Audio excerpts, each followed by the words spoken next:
This is the Algebra 1, Chapter 1 study guide. We will be taking our test on Thursday. Beginning with the first set of directions, write an algebraic expression for each verbal expression. So we have the sum of the square of a number and 34. Sum means addition. Square of a number means to use the power of 2. We don't know what that number is, so we can give it a variable. N squared plus 32 would be your answer. Now let's look at number 2. The product of 5 and twice a number.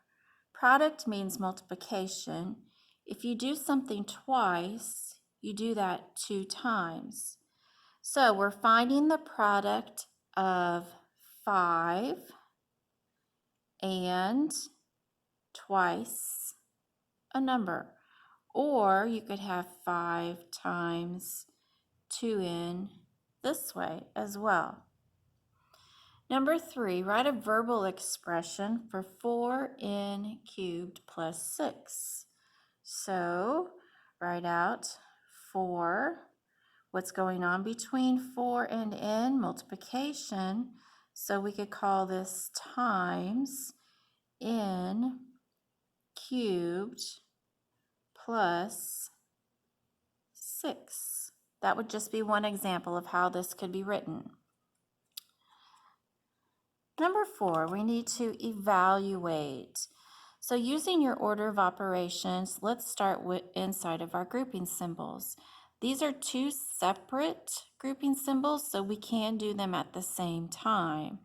So we have 15 minus 7, which is 8, 4 divided by 2, which is 2, and we have 2 cubed outside.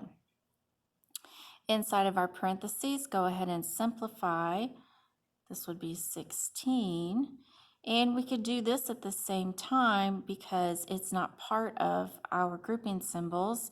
2 cubed is 8. Multiply these two together and your expression simplifies to 128. Now let's do number 5.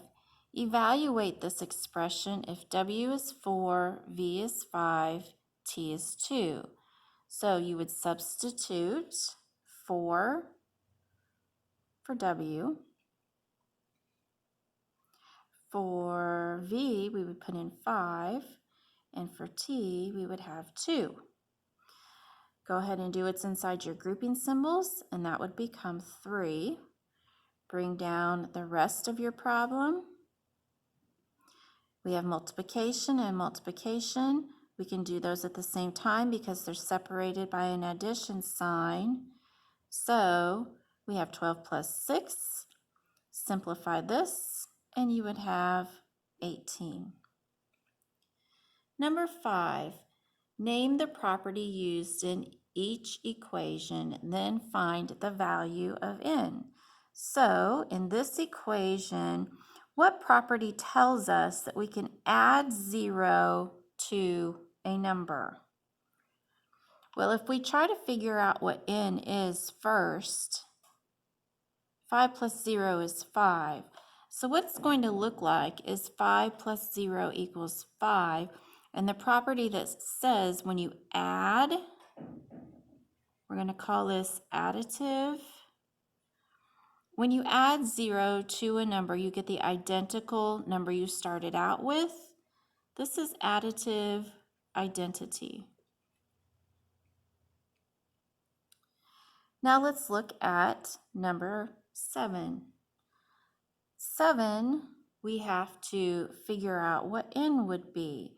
Well, if you are looking at what's inside parentheses, we're going to replace 4 plus 6 with 10. There's not an additive property that says if you add 4 and 6 together, you get 10. Anytime there's not a specific additive or multiplicative property, we call this substitution. Now let's look at number 8. We have to evaluate, and we're going to name the property used in each step. So evaluate using our order of operations. Let's look inside of our parentheses. We have multiplication and division. They can be done in the same step from left to right. So let's start with our multiplication. 4 times 5 is 5. What multiplicative property says when you multiply by 1, you get the identical number you started out with? Multiplicative identity. Now we need to finish what is in our grouping symbols. 5 divided by 20 is the same as this fraction. And this fraction would simplify to 1/4. So you could call this substitution right here because we're substituting this fraction for the division. And then when you simplify it, we still have this number, so we're substituting again. And when you multiply this, you get 1. What multiplication property says that when you multiply by inverse numbers or opposite numbers that you get 1? That would be multiplicative inverse. We are skipping number 9 and going on to 10. We are supposed to simplify this expression. So you're going to look for like terms. By definition, like terms would be same variable with the same exponent. These three appear to be the same, but if you look at the exponent, we have a 2 here, and there's not an exponent above these two terms. So actually, the first two terms can be combined. 19 minus 6, or excuse me, 15 minus 6 is 9, and then bring down the rest of your expression. This cannot be simplified because they are not like terms. Now let's look at number 11. We have to simplify this. Let's look at what we have in parentheses. These two terms cannot be combined. So we need to move on to multiplication, and in this case, it's distribution. 7 times 2y is 14y. 7 times 1 is 7. This is not completely simplified because we have some like terms. We have two terms that have a y. So combine those. 14 plus 3 is 17. And then bring down your plus 7. This is not combinable because they are not like terms.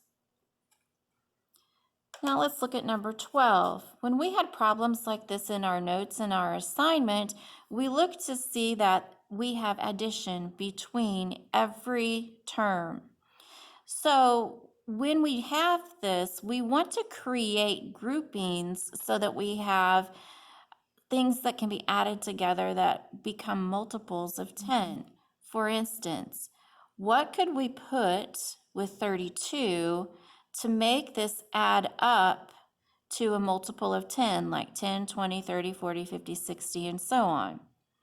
If we put an 8 with it, those two will add together to make 40, and that's a multiple of 10. Now I'm going to do my 5. If I add 15 and 5, does that make a multiple of 10? It does, because it's 20. Rearranging my terms is commutative property of, and what are we doing here? We are adding. And then, if I were to go on to simplify, I would show that I'm adding these two together. And then I'm adding these two together. And I didn't change the order. I just showed some grouping. So this is associative property of addition. Add these two and you get 40. Add these two and you get 20. All I did was substitute a value for what was being added. add 40 and 20, and you get 60. Again, I'm substituting for what was being added together. Now let's look at number 13. We have multiplication between each term. We need to arrange them so that we have numbers multiplied together, that when you put them together, they equal a whole number.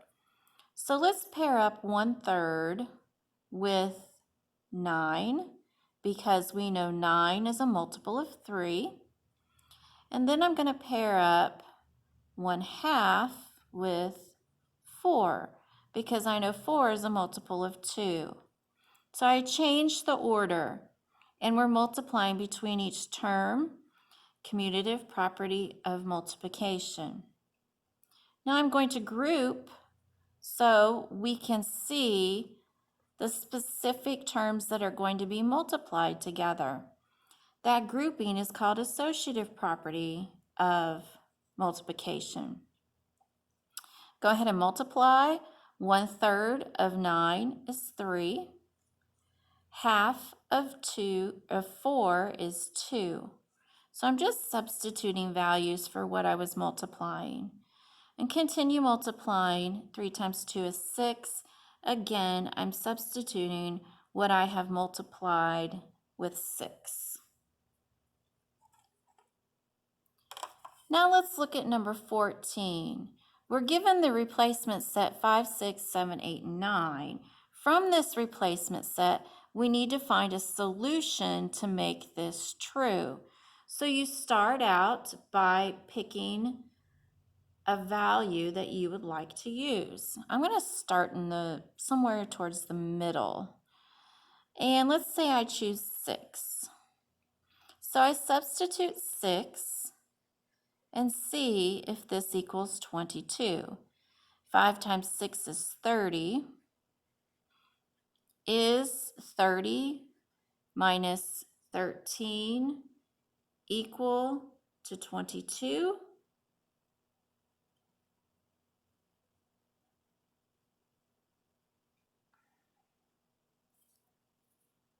Actually, it equals 17. So this is not big enough. Let's try 7. 5 times 7 minus 13, is it equal to 32? 5 times 7 is 35. Is 35 minus 13 32? It is. So what was the value that we picked from our replacement set? We chose 7. So 7 inside your solution set symbols, which are braces, would be your answer. Now let's look at number 15. We want to solve this expression. It's actually equal to y. Solve this equation. So let's start by putting grouping symbols around our numerator, because we need to simplify this first. According to order of operations, we need to do exponents first. 3 squared is 9. Bring down the rest of your numerator, and you can put your denominator under there. Now let's go to the side. Next we would do multiplication. 9 times 4 is 36. So we have 6 plus 36 divided by 7. Add those together and you get 42. And 42 divided by 7 is 6. Now don't forget, we have this minus 1 after we get our entire expression simplified here. So we have to subtract 1, and that gives us 5. So your final answer is 5 equals y. Now let's move on to the back. We have number 16. It says, for questions 16 and 17, use the graph that shows temperature as a function of time. Identify the independent and independent variables on number 16. This doesn't give us a story. So what we need to do is look at the graph.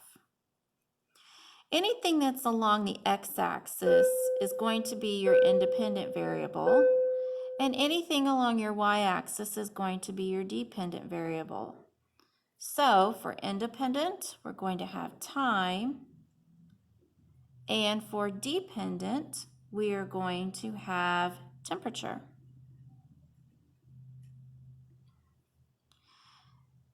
Number 17 says name the ordered pair at point C.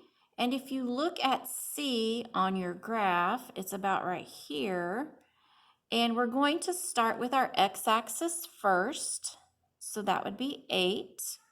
And then our y-axis would be 87. I'm going to have to continue the rest of this video on a separate video in order to finish it. So come back and pick up numbers 18, 19, and 20.